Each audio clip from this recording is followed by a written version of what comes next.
June 12, 1994. Nicole Brown Simpson appears to have it all. Beauty, health, money, and 2 adorable kids.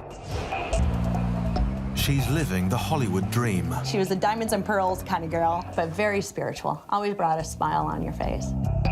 For 7 years, she was married to football hero OJ Simpson. OJ really did worship her. I mean, really did. But, you know, trophy wife, yes. But behind that trophy wife image lurked an ugly secret. I couldn't believe anybody would hit a woman like that. It's just terrible. Her dream will soon be shattered, and a bizarre freeway chase will lead OJ Simpson into a courtroom media frenzy. This is the last 24 hours in the life of Nicole Brown Simpson.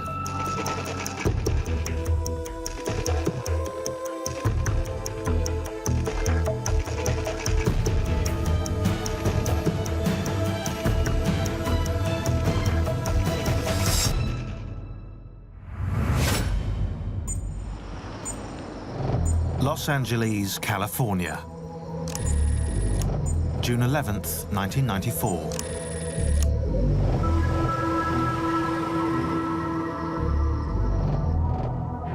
It's 10:40 p.m. and Nicole Brown Simpson is sleeping at home at 875 South Bundy Drive.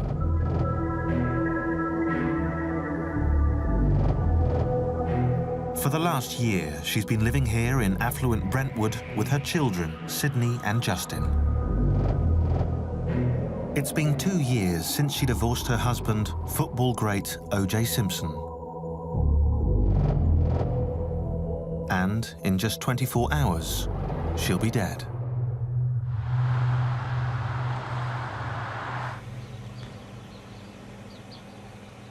The next morning at 6:30, Nicole Brown Simpson is already up.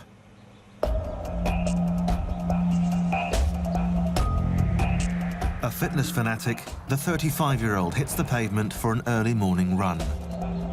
It's a ritual familiar to her sister Tanya. Well, it's the in thing to do in California. You gotta look good, gotta be in shape. But yeah, she was running like 9 miles a day. I don't know how she did it, but yeah, she was in shape.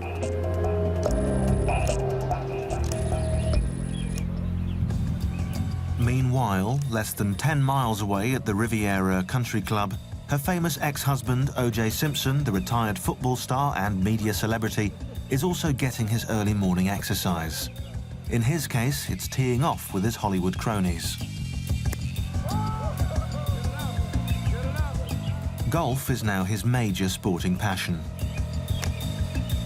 And tonight, he's set to fly to Chicago to host a celebrity golf tournament for Hertz Rent-A-Car, the company that keeps him in the multi-millionaire bracket.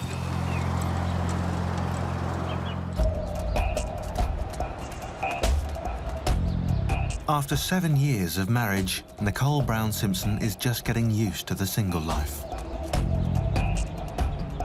Someone who knew her well at the time is neighbor Ron Hardy. I met Nick through some mutual friends, and just a long story short, just ended up moving really about 200 yards in the proximity of where Bundy was, and spent an awful lot of time with her and the kids, and we had very, very mutual friends, and we were always doing things socially. I think that she had discovered independence. She hadn't had, at that point, a whole lot of men that were very nice to her, other than her friends, and she wasn't allowed to really have those, you know, per se. But I really think that she started to come into her own and realize that, you know, she had something to say, and people would listen to what she had to say rather than being told what to say. Like every divorcee, she just wanted to have fun, you know, and she had fun with her friends, the sisters, we all had fun. And fun was the driving force behind her very first meeting with OJ Simpson. Back in 1977, Nicole Brown was working at an upscale Hollywood club when in walked the man she would marry. The meeting was electric. It was love at first sight with those two. It was just chemistry.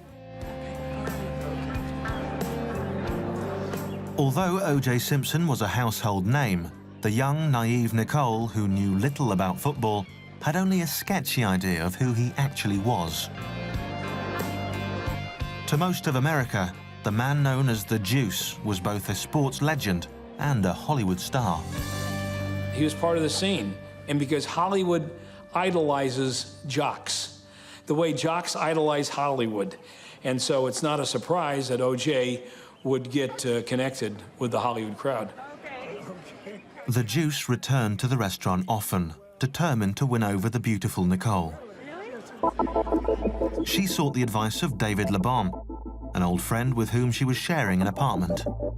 I can remember her coming home and said, "Oh, there's this football player, he wants to ask me out." And I said, "Oh, what's his name?" He says, "OJ Simpson." I said, "Oh, you're kidding."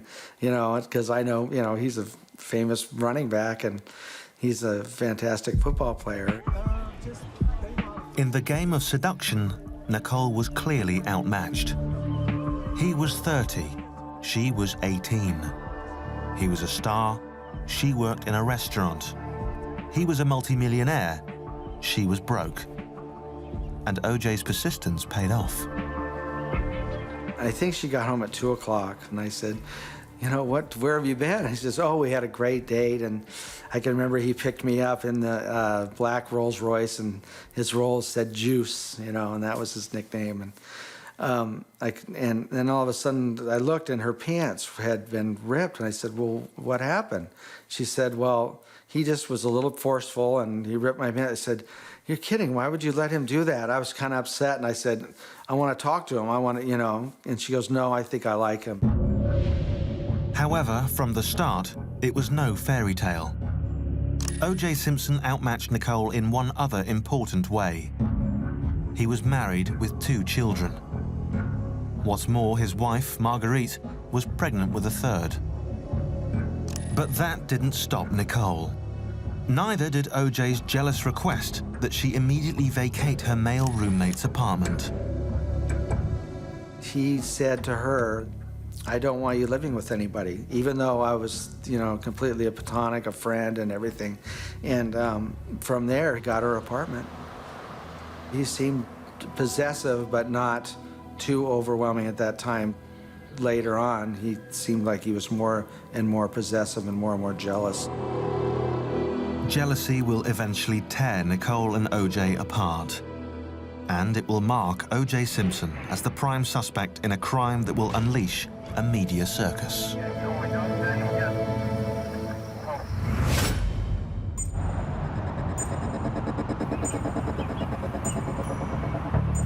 June 12, 1994, Los Angeles. It's 10:40 a.m. and Nicole Brown Simpson has only 12 hours to live.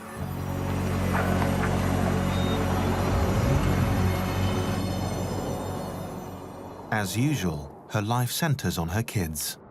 She would do anything and everything for those 2 kids. And she was a kid herself. She spends the morning buying them toys.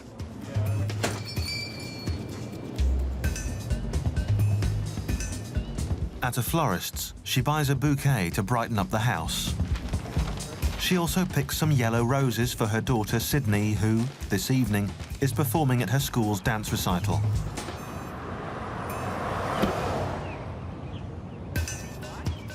The healthy alimony payment she receives from OJ Simpson allow her to live the life of the rich and famous, like the rest of her neighbors in posh Brentwood, California. Shopping sprees and Ferraris, however, are a long way from Nicole's modest roots.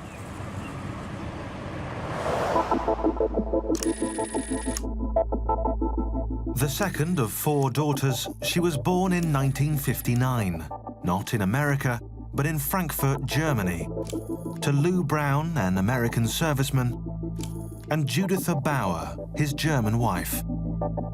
In 1963, when Nicole was 4, the family moved to California, to the booming shores of Orange County. She was a little surf rat. We grew up on the beach, and she had her own little surfboard, and we have great surfing where we grew up. Nicole and Denise were closest in age, And in high school, the two sisters were the picture-perfect image of the beautiful California girl. People were captivated by these two. And yeah, they were both homecoming princesses, and everybody knew Nicole and Denise. Nicole, the homecoming princess, attended Dana Hills High School. And in 1976, she was thinking about a career. One of her teachers was Bill Prestridge. Well, it was in my journalism class, and we were all talking about what kids wanted to do for careers. And it came to Nicole, and I can remember this because Nicole said to the class that she wanted to marry somebody wealthy. And the whole class kind of froze, and we kind of looked at each other, and I said, well, Nicole, that's not really a job. She was going to Dana Hills High School when I met her, and I would come down probably every other weekend so I could photograph her because I needed to do school projects for photography school. And her and Denise would, we would do pictures, and they were the most beautiful women that, you had ever seen. I mean, they were just stunning. She also showed flashes of creative talent behind the camera and impressed her old friend David LeBon. After high school, she wanted to be a photographer like myself. So I would teach her the camera and a lot of things about, and show her the f-stops and show her the shutter speeds and teach her all about the camera. I said, well, why don't you think about going to photography school? She was a fantastic photographer. She always had the best camera. She always knew, where the best light was, and she was just very savvy at it. But instead of moving 100 miles north to take the photography course, Nicole followed David LeBon to Los Angeles in search of a job and moved in with him to split the expenses. It was completely platonic. I remember it was a studio apartment. That's all I could afford. And she would sleep on the bed, and I slept on the floor with, I can remember I had a sleeping bag. Her dazzling good looks trumped any other talent she may have had and led to a job as a hostess at the Daisy, an upscale Beverly Hills club, where she greeted the stars and would meet OJ Simpson. The Daisy was a private club and a movie star hangout, and everybody who was everybody would go there.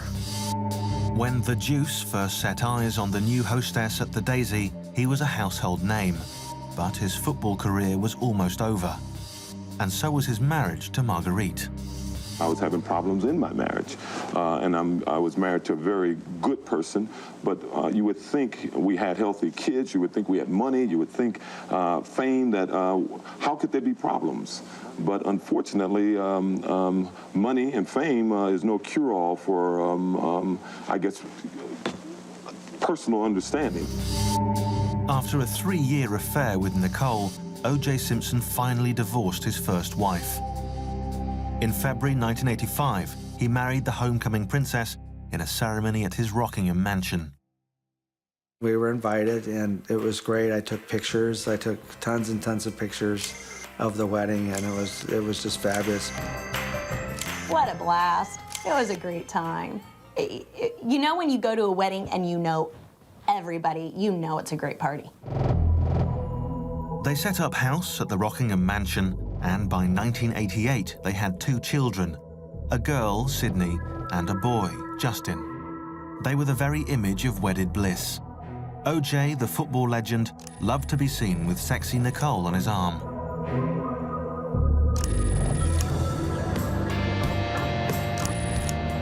For her part, Nicole was living the Hollywood dream, and she took to it like a duck to water. The thing she liked about it was the going to charity functions, meeting a lot of these stars that they'd run into and all the people with money. She didn't turn out to be one of these celebrity wives that would just go out and really want to be in the limelight. She was not that type of girl. Sure, she did the Hollywood glam scene, but really, you would never see Nicole without her flip-flops. She was always in shorts. She was I call her an elegant, glamorous hippie chick. She was a diamonds and pearls kind of girl, but very spiritual. Always brought a smile on your face. You were down, she was there to lift you up. By 1988, she had a $5 million mansion surrounded by the cream of Hollywood. She had a condo in New York, a $2 million seafront house at Laguna Beach. No, it was a beach house. Sure, it was nice furniture and stuff, but it was just kids, beach, sand, chewing gum, bathing suits, shorts, flip-flops, you know, just that's who she was. And, of course, his and her Ferraris. She had this Ferrari. It was a beach car. We would take it down to the beach. So it's not that she disrespected things, but she just didn't care. And the good life was punctuated by endless vacations, often with her sisters in tow. Oh gosh, we would go skiing. We went to Hawaii together. I would take care of the kids sometimes, and we'd go to New York together. It was just, there were happy times. It wasn't all bad. Just like a lot of the victims, it's not always all bad. And just unfortunately, when it was bad, it was bad. Behind the cars, the vacations, and the luxurious properties lay a fatal flaw in Nicole's seemingly perfect marriage: OJ's volatile temper. Tormented by jealousy, the football legend frequently flew into rages. But Nicole was feisty and stood her ground. Nicole was interesting. She could just push his buttons, and actually he could go off. Unfortunately, if I would have known more about it today, I mean, looking back at it, you know, I would have changed some things if I could. You know, it's really... OJ is a very, very, very controlling person. It was always about OJ. It was always OJ this, OJ that. I mean, that's just how he was. Not knowing what to do, Nicole turned to therapist Dr. Susan Forward. Nicole was a very complex woman. The situation was a very complex situation. When you're married to a superstar who's making tons of money, and there's a glamorous lifestyle, the benefits were such that she didn't see the reason to leave. They always hope it's going to get better. I didn't see anything bad. All I saw was the good, because victims of domestic violence, they keep it very quiet. You know, they don't tell anybody what's going on. So when this whole thing happened, yeah, I was in disbelief. And I didn't even know what this domestic violence stuff was until this happened. Long before they were married, Nicole was jolted by the violence of OJ's dark side. During an argument, he smashed the windshield of their Mercedes. Being a football player, I think there was probably still some violence in him. There is a huge amount of domestic violence with professional athletes, huge, especially football players, because they live in a violent world, and they are besieged by women. They get the idea that they're really hot stuff, and they can do anything they want to do. He did have a collection of knives, and when he found out that was one of her fears, he would use that against her. My wife told me that Nicole talked about being worried, concerned that OJ said that he was going to slice her up. The ongoing fights escalated, and Nicole was so afraid that she called the police. Very soon, they'll be called for the last time to investigate a brutal double murder. June 12, 1994, 11:30 a.m., Los Angeles. Nicole Brown Simpson has spent the morning shopping for her kids. She's bought a dozen yellow roses for her daughter Sydney, who tonight will be performing at a recital. It will be the last time she will see her 8-year-old daughter dance. In 11 hours, Nicole Brown Simpson will be dead.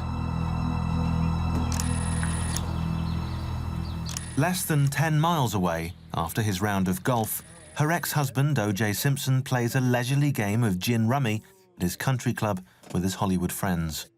Later, Simpson would say that he was killing time before attending Sydney's dance rehearsal and then catching a flight to Chicago. It's a long way from brawling in San Francisco's housing projects where Simpson was born in 1947. Orenthal James Simpson hated his name. Even as a child, he was known as OJ, or, inevitably, the Juice, a name that stuck with him throughout his football years. His family was poor, and because of a lack of vitamins in his diet, young OJ suffered from rickets, which, ironically, forced the future all-star running back to wear a corrective leg brace in his childhood years. As a teen, he often got into street fights and did time in a juvenile detention center. But young OJ was determined to become a somebody.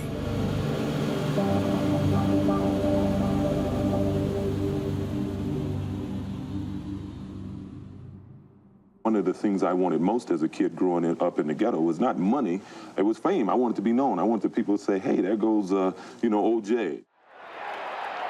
Right from the starting line, he got what he wanted because of a single raw talent. He could run like mad. He ran at USC, he ran on a world record 400-meter relay team. That's how fast he was. Oh, I met him basically the mid-1960s when he played for City College of San Francisco, and where he started getting his rave notices. And then after he came down to USC, you give him the ball and he'd get 2 yards, you get 2 yards, you get 4 yards, then he'd get 45 yards. He was amazing. He was just a great, great running back. By 1969, the 22-year-old Simpson was the #1 NFL draft pick and signed with the Buffalo Bills for $350,000, a huge sum at the time. He cracked one record after another. The most rushing yards gained in a season, the most rushing yards in a single game, most touchdowns in a season. But OJ also had a second gift. He could charm the devil. And that charm led to work in front of the camera and plunged OJ into the strange world of celebrity. And the poor boy from San Francisco couldn't get enough. There isn't a great athlete who's not egotistical. You have to be. So egotistical, in fact, that he was driven to win even the friendliest of games. I think he probably fudged on his card a little bit. But I wasn't the greatest golfer in the world, and I didn't fudge. He would always have to win at Monopoly. Just anything. He had to win, no matter what it was. He was the winner. And it was whenever we went out somewhere, it had to be about OJ. And that's the way these people think. I'm special. And from the time great athletes, are about 7 or 8 years old, people kiss their behind because everybody wants to be associated with a winner. And so the little peccadillos start getting larger. And the kid has learned I can get away with anything. So why shouldn't he think that way when he gets older?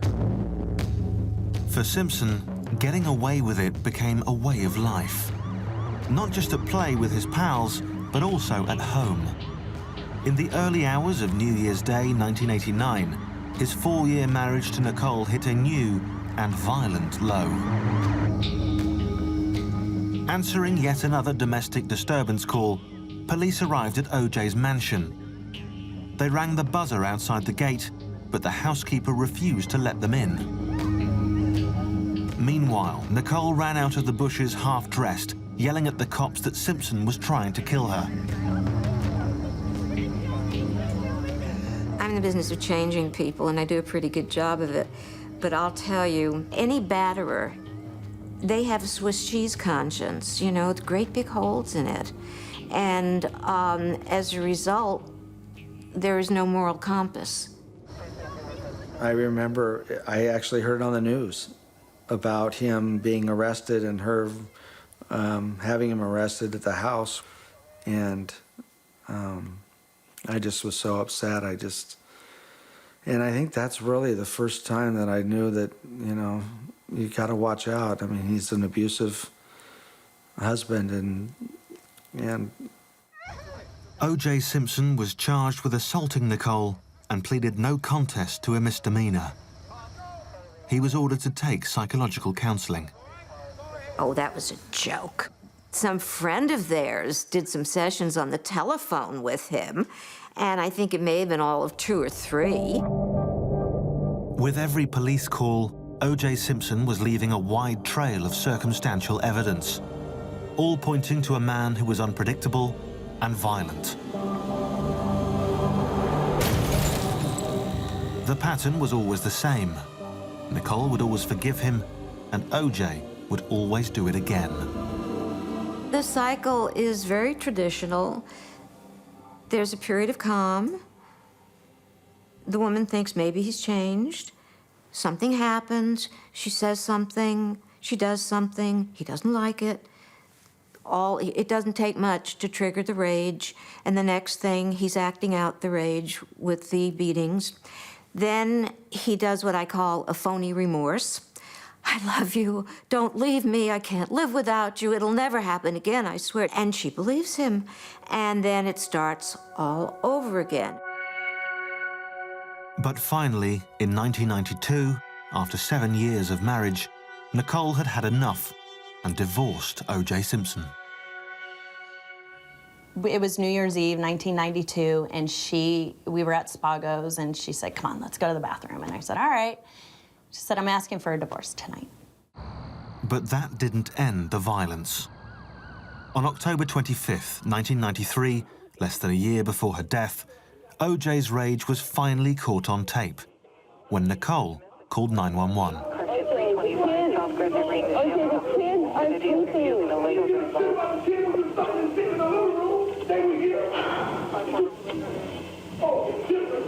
He threatening you?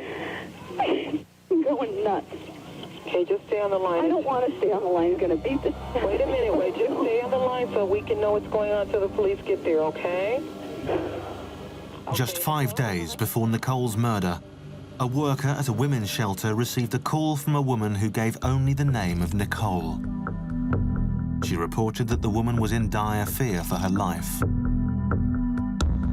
Still victim to the cycle of abuse, Nicole kept seeing OJ Simpson even after the divorce. But now, wise to the legal system, she was storing pictures of her cuts and bruises in a safety deposit box. Denise would take pictures of her face and her bruises so they could have proof of the abuse, so she could get have the children, because she was worried about her children. And if you ever saw those pictures, it was terrible. I mean, he really, I was so upset at that. I just, I couldn't believe anybody would hit a woman like that. It's just terrible.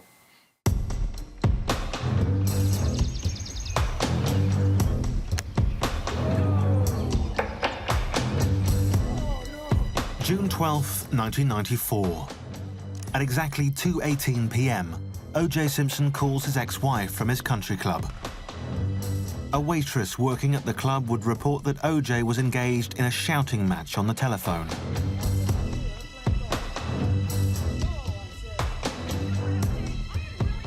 In just over 8 hours, Nicole will be killed. This phone call, along with others made on that day by OJ, Nicole, and her family, will help establish a timeline that will become increasingly important in the double murder investigation that's yet to come.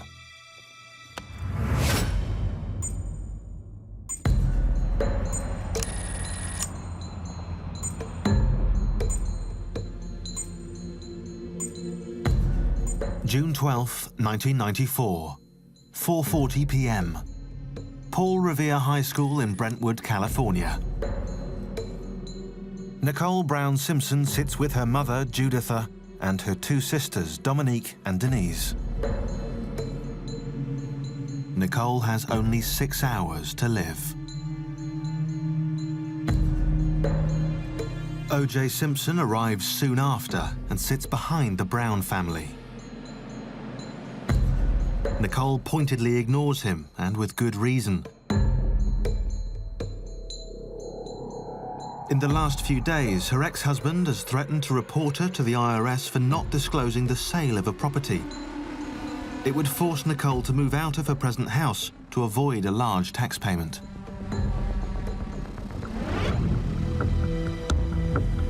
Two years earlier, after being granted a divorce from OJ, Nicole had truly thought she could start her life anew, free from OJ's interference.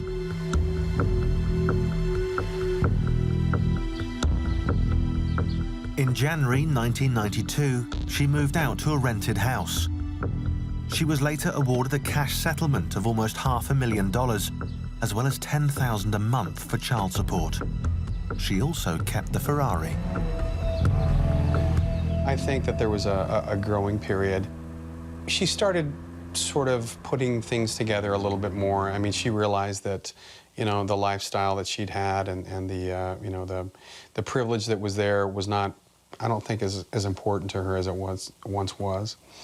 But there's still the reality of, okay, what am I going to do? And, you know, she made time for herself, but it was never at the expense of the children. Nicole hadn't been truly single since she was 18. Now, no longer the trophy wife, she was discovering a whole new life with the opposite sex. I don't even remember her ever going, I'm going on a date. I mean, she spent time with guys. I mean, she was fascinated by, like I said before, men that were nice to her and that would, you know, ask her a question and wait for her to finish the sentence. Yeah, she flirted and she you know, goofed around just like the rest of us because she hadn't done that in a very, very long time. Even though OJ Simpson had found a new life and a new girlfriend, he wasn't happy with the way Nicole was living her new life. When she did want to date somebody, and he found out, I think he was, you know, he was probably pretty upset about it.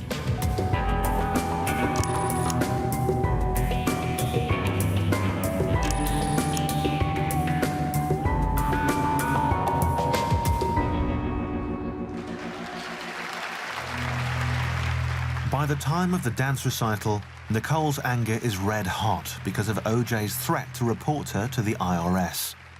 She refuses to acknowledge he's even there.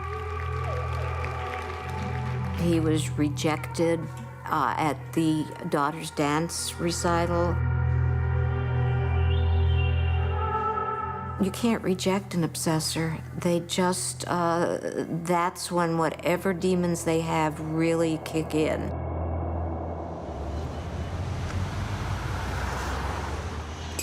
Later, at 6:40 p.m., following Sydney's dance recital, Nicole and her family celebrate at the Mezzaluna restaurant, where she's a regular.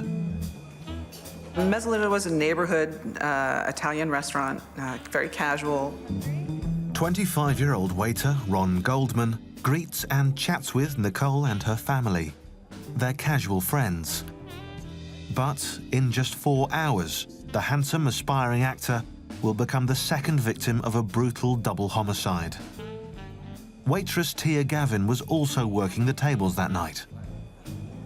Ron Goldman and I discussed, we looked at the reservation book, which you do, to see what to expect and what to get ready for. And he said, oh, I know these people. I'd rather not wait on them because I know them. And it's not fun to wait on people you know. And so I was more than pleased to take a nice big table like that. Nicole orders spinach and cheese rigatoni and a bottle of good Chianti. The meal is festive.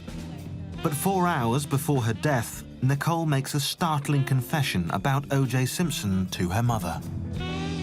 You know, the night that she died, my mom said, she leaned over to me and said, he will always be my soulmate. After everything that she had endured, he will always be my soulmate. So, yeah. So it was, they had something. And that something was co-obsession. Not just one person is obsessed, but the other person is as well. And there's a rejection and a coming back together, and a rejection and a coming back together. And I think that that's probably what was going on here. At around 8:40 p.m., Nicole pays the check. She has just 2 hours left to live. I think they all pretty much got up and left around the same time. They might have been saying goodbye to each other outside the front door as, the one family went off in one direction. Detective Tom Lang headed the homicide investigation and would later piece together the chain of events. After dinner, they strolled across the street. Nicole's mother and father, Lou and Juditha, left the restaurant and got into their car and drove away. Unbeknownst to Juditha at the time, she dropped her glasses in the gutter. After leaving the Mezzaluna restaurant, Nicole, Justin, Sydney, and Sydney's friend go for ice cream. They then head back to Nicole's townhouse, where Sydney's friend is picked up by her mother and goes home. For the kids, it's the end of a wonderful day. At the same time, OJ Simpson and actor Kato Kaelin, who lives rent-free in Simpson's guest house, take Simpson's Bentley to pick up some food. The ex-football star orders a burger, and Kaelin opts for the chicken sandwich with fries. They drive back to Simpson's Rockingham house with OJ munching the burger and Kaelin saving his meal to eat at home.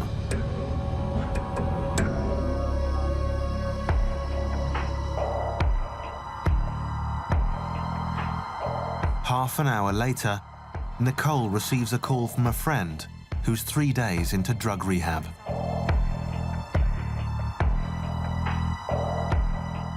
She puts the kids to bed and receives another phone call, this time from her mother. Phone records show 9:42 p.m.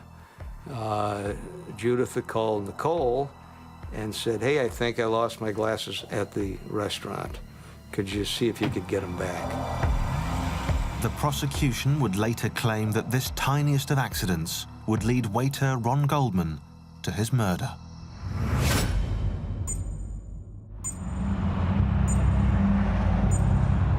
June 12, 1994, Los Angeles, California. It's roughly 10 p.m. Earlier, Nicole Brown Simpson's mother, Juditha, had accidentally dropped her glasses as she left a restaurant with her family. Nicole phones the Mezzaluna, where waiter Ron Goldman tells her they've been found. Ron said, you know, I'm friends with Nicole. I know where she lives. I can drop them off at her house when I go home. My understanding was that they were casual friends. I'm sure I wouldn't be at least bit surprised if he would have wanted it to be more. But the general feeling from those who knew him was that it had not been more than friendship. In less than 1 hour, both will be found dead.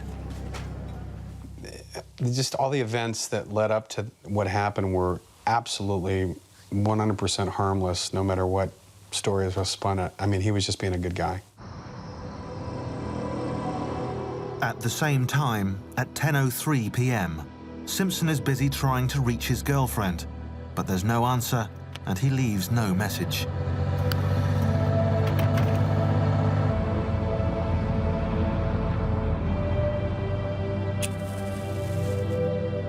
Meanwhile, in her home on South Bundy Drive, Nicole runs the bath, lights candles, and creates a relaxing atmosphere.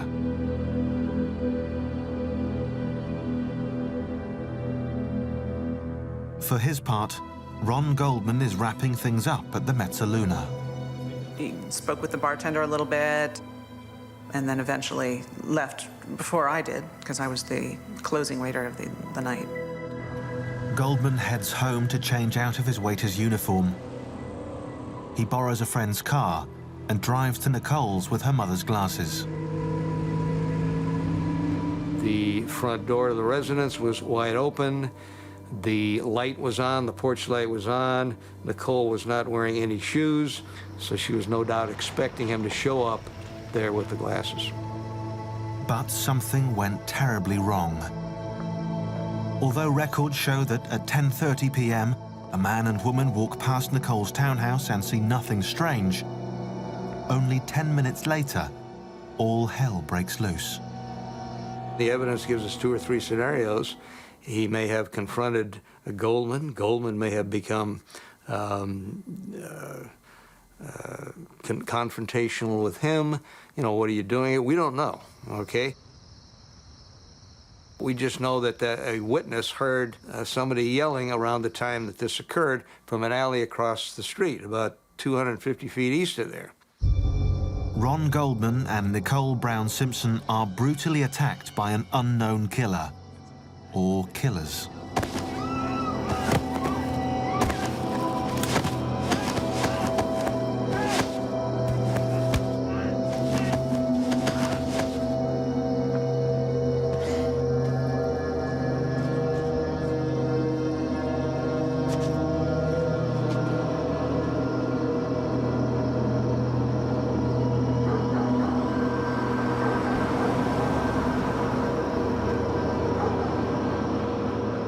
The two victims are left dead in a pool of blood outside the house, carved up with a knife. The bodies are covered in stab wounds. Nicole's head is barely left attached.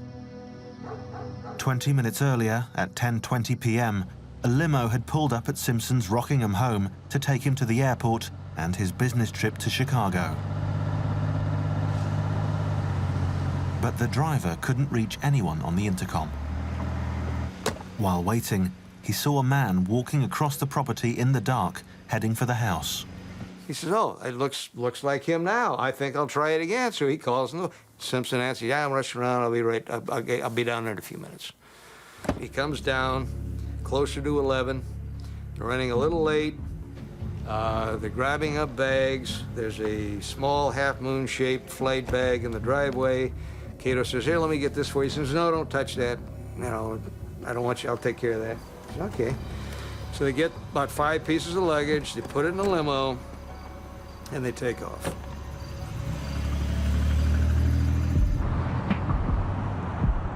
Now, more than an hour later, with OJ Simpson boarding a flight for Chicago, a mysterious trail of bloody footprints will lead to the scene of the murder.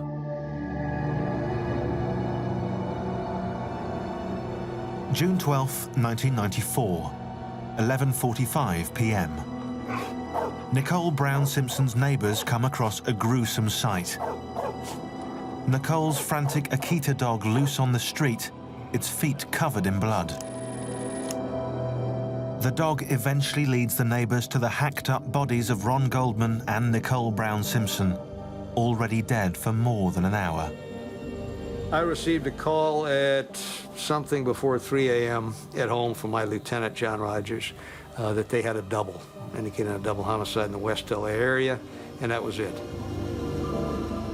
When I got there, the area was secured. In fact, all of Bundy Drive was blocked off and secured.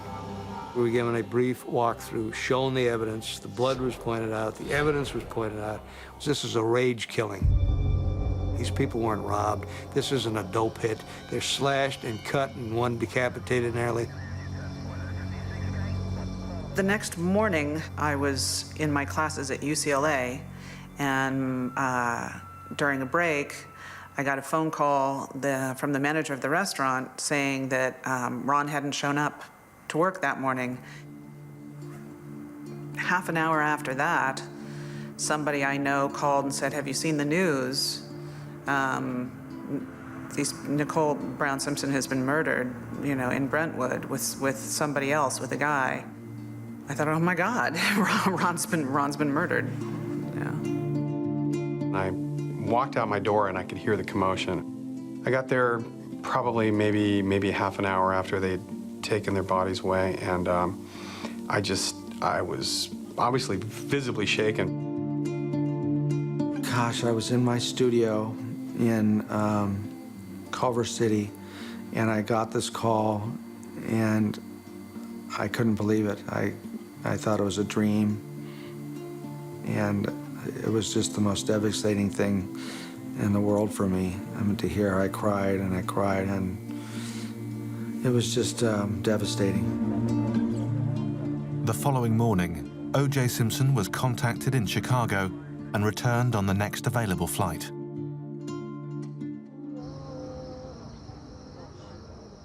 There was a wake. I didn't go to that. And then on Thursday, it was her, you know, it was time to to see her off, and it was very difficult. It was very difficult.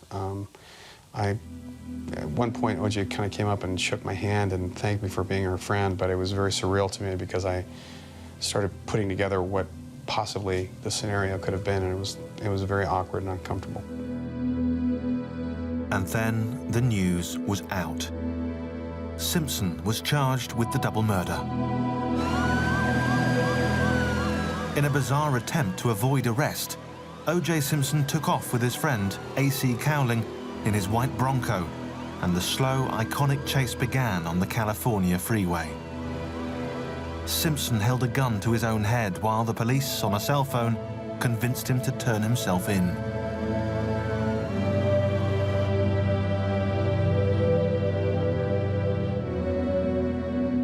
The 9-month trial aired everyone's dirty laundry.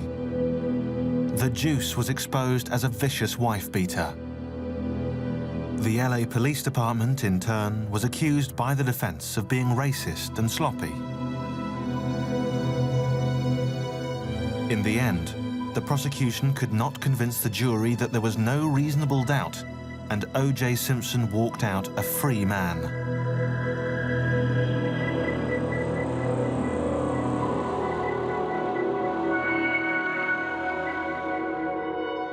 However, the Browns and the Goldmans filed a civil suit against OJ Simpson and won. He is yet to pay the $33 million in damages. The memory of Nicole Brown Simpson is forever preserved through a foundation dedicated to stopping the cycle of spousal abuse. She wasn't the battered woman that everybody knows about her.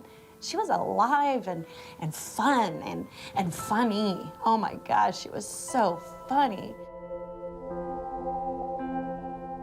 I mean, she's just the sweetest gal, and that's why it's so hard now, because I really miss her.